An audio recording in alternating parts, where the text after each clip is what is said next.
l-1918. F'Marzu ta' dik is-sena, meta l-ewwel gwerra dinjija kienet fl-aħħar xhur tagħha, fl-Istati Uniti faqqet ukoll l-influwenza Spanjola. Xahar wara, din il-pandemija qalila laħqet lil Franza, lill-Ġermanja u lill-Ingilterra.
F'Ġunju tal-1918, il-pandemija waslet ukoll f'pajjiżna.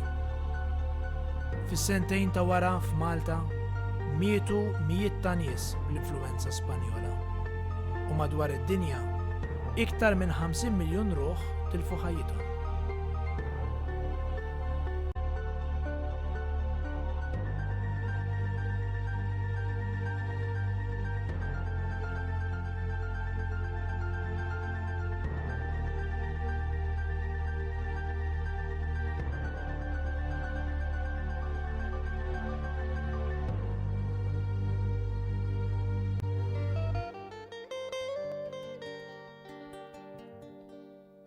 Diċembru tal-1920.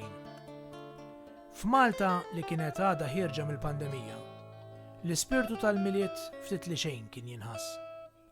Il-qassis tal-Ħamrun u l-fundatur tal-Mużew Dun George Preka xtaq jerġa' jqanqal u jixel ma' Malta kollha l-imħabba lejn Ġesu Tarbija.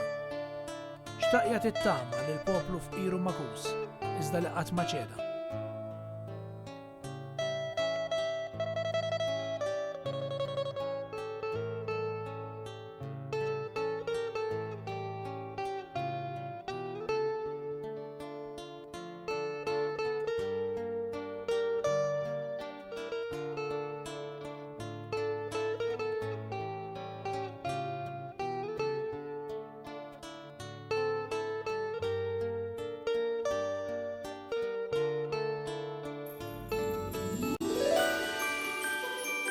Diċembru tal-1921, mit-sena ilu.